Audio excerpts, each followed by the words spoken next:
of harmful pollutants into the atmosphere mostly originates from the creation of energy through the burning of fossil fuels. The emissions created are composed of both smog and particulate matter, the latter being the focus of our project since they have important repercussions on health. Particulate matter are composed of tiny particles, either in the form of gas or solids, made of different chemicals, soil, allergens, or dust.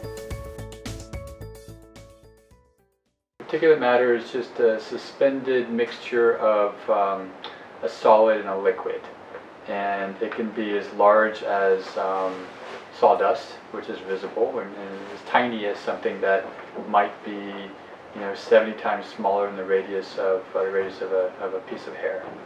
So when the particulate matter is that small, if you inhale it, it can be ingested into the bloodstream. We have focused on particulate matter, PM, with the diameter of 2.5 and 10 microns respectively.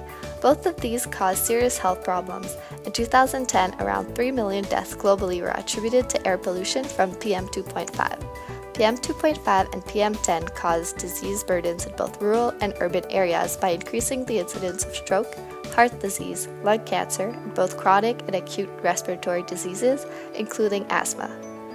This is why the World Health Organization recommends maintaining concentrations of PM 2.5 lower than 10 microns per meter cube and concentrations of PM 10 below 20 microns per meters cube. As urbanization increases in Barbados and public transportation becomes more common, it is important to study the physical properties of the air. In Barbados, the Ministry of Transport and Works oversees all operations of the roads, highways, and the public transport system. The Barbados transportation system, which is a large source of pollution on the island, is comprised of three main types of vehicles: government public buses, private minibuses, and ZR vans.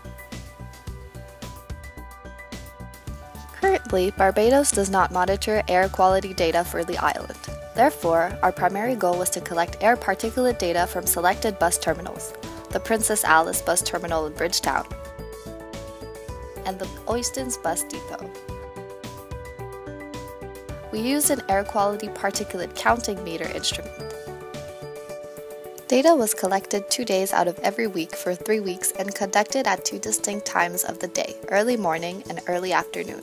Data was recorded near the exhaust pipe of both diesel-emitting buses, the public and private buses. In the absence of buses, data was collected in the middle of the terminal.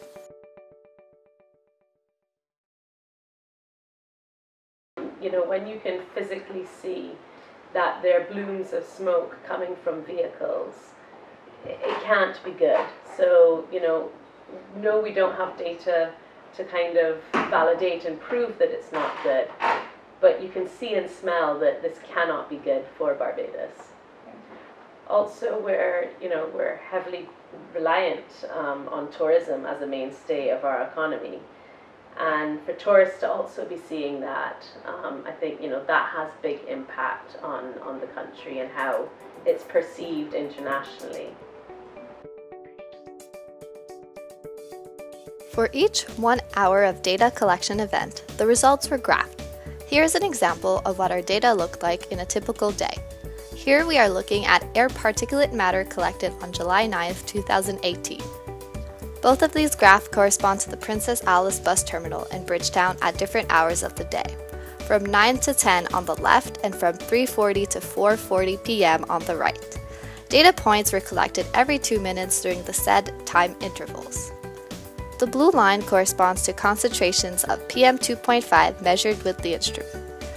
The orange line corresponds to concentration of PM 10. The gray and yellow lines at the bottom of the graph correspond to the World Health Organization's recommendations for concentrations of PM 2.5 and PM 10 respectively, both of which were mentioned previously to be below 10 and 20 microns per meters cube. The peaks correspond to the presence of buses in the terminal. For these data points, sampling was conducted at the exhaust pipe of the buses. Due to high wind dispersal on the island, in the absence of buses, low values were recorded. As you can see, the number of peaks varies greatly between morning and afternoon sampling as the density of buses in the terminals increases in the afternoon. Another important aspect to pay attention to is the varying concentrations of particulate matter at the peaks. Some values recorded were closer to 160 microns per meters cube, while some values even went as high as 2,000 microns per meters cube. That's 1,980 microns per meters cube over the recommended concentration for PM10. These values vary greatly depending on the bus sampled. Some buses are very old and have poor maintenance. Yellow buses are privately owned and as a result of this, do not have to get their vehicles inspected or cleaned as frequently. The exhaust coming out of government buses appeared to be cleaner and decreased values of particulate matter were recorded than most of the yellow buses. Well, the transportation system, I guess, in many ways is at a crossroads. In terms of the buses, the newest buses in the government fleet are more than 10 years old. So, I mean, not very new at all, with others as old as 20 years. So it is a real challenge keeping these vehicles on the road, both in terms of maintenance costs, but also, you know, they're past their useful life. So it's a time to kind of consider what can the next vehicles, buses on the road look like. So it's a time for the transport sector to really evolve and to change and hopefully to modernize as well. Here's the data collected in Oistins in the morning and afternoon on the same day. Some other factors that could explain the variability in data is atmospheric conditions. If there was a rain event, concentrations of particulate matter recorded were much smaller. Atmospheric conditions such as precipitation is good for reducing pollutants in the air because the water droplets can attract thousands of aerosols such as soot, sulfate, organic particles, and fine particulate matter. Wind is another variable which helps to disperse fine particulate matter. Furthermore, the height of the exhaust pipe in the diesel buses also seems to be an important component in this study. A lower exhaust pipe produced much lower amounts of fine particulate matter. We have also observed that bus drivers of the yellow buses do not turn their engines off in the terminal even if they are present for extensive periods of time. This means that the vendors nearby are continuously exposed to the bus exhaust. Furthermore, passengers are exposed to particulate matter when waiting for their bus and once they are seated in a vehicle that is still running. Finally, the bus drivers themselves are putting their health at risk by standing close to the exhaust pipes while calling in passengers. In measuring the health effects, we have attempted to quantify the amount of exposure of certain populations in hope of measuring which group of people, the tourists, the local commuters, the bus drivers, or the kiosk vendors would be the most at risk of an asthma event. The time of exposure to high concentrations of particulate matter have great implications on health. According to our estimates, kiosk workers at the bus terminals would be situated in an environment with high emission concentrations for 8 hours or more, exposing them to large amounts of pollutants. Tourists are also receiving high amounts of PM2.5 and PM10. The high exposure of fine particulate matter that tourists could potentially face could prove detrimental to the growth of the tourist economy in Barbados. Particulate matter coming from vehicles in Barbados pose a particular threat to health because of the already high amounts of particulate matter coming in from the Sahara Desert. This animation shows concentrations of PM2.5 measured in kilograms per cubic meter at the surface. These plots are best used to show that there may be some months that on average have more dust concentration than other months.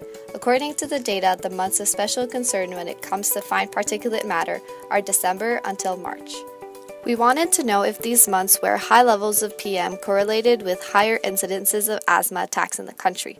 We contacted the Queen Elizabeth Hospital and collected data on the number of asthma attacks recorded at the hospital from 2015 to 2017, which we graphed along with the baseline of fine particulate matter coming from the Sahara Desert. No linear correlation was found between these two. This is due to the fact that Sahara dust concentrations are low and might not impact health greatly. However, we found that each year the month of November recorded the highest incidence of asthma attacks. This correlates with the start of the dry season. This is explained by the absence of precipitation to absorb the aerosols. We speculate that if data collection stations were installed on the island measuring particulate matter coming from all sources, including the transportation system and large point sources, we would find a correlation between particulate matter concentrations in the air and asthma attack numbers. Well, yeah, we're lucky here because it is so windy, and so if you do have a really strong emission source, it tends to get dispersed.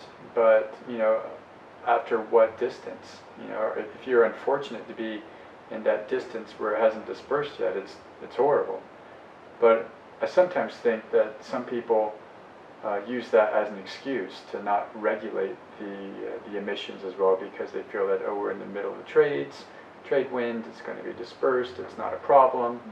But if you're within a short distance of these streets, which is anyone on a porch or waiting at a store or sitting behind one of these things in traffic, it's pretty bad.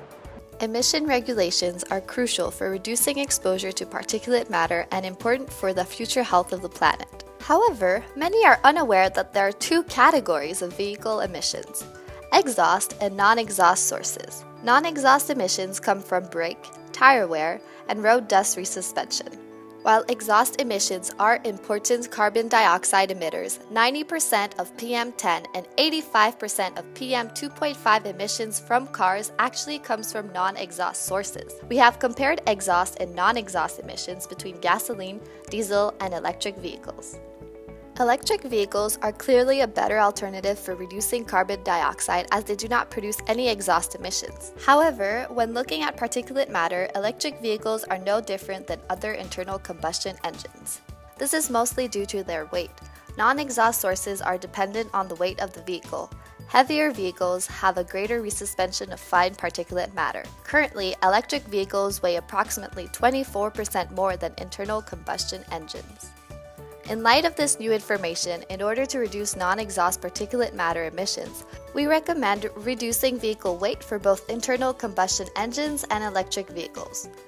Investment in brush trucks to clean the roads is also necessary in order to decrease the amount of resuspension particles in the atmosphere. Washing of roads can take place following major weather events to save water. Cleaner roads will also contribute to decreasing car accidents as the roads will be less slippery.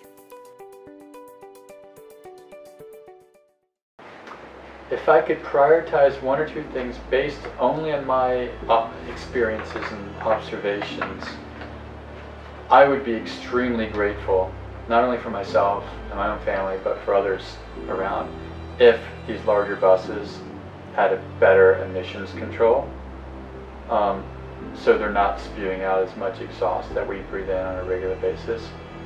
If I had a bottomless checkbook, yeah, I'd love to have electric buses. They'd be quiet too, They'd be healthier, they'd be less noisy. And so I don't know the economics of getting electric buses on the route, but I would think that would be an incredible option to pursue for the health of people and just for the improvement of the environment as well. So imagine you arrive in Barbados for the first time, as I assume you would have done. You exit and all you're seeing are electric taxis, electric buses, electric cars. Straight away your impression, be it a leisure tourist or a business tourist, is that Barbados is serious about emissions. And I think that on a global level will have big impact positively for the economy and the country. The increase in electric vehicles on the roads is part of a cleaner future with decreased levels of CO2 in the atmosphere. However, they are not the sole solution. Further research on alternative vehicles with reduced non-exhaust emissions is necessary. We hope that our research has shed a light on the importance of monitoring air pollution and will lead Barbados towards a brighter future.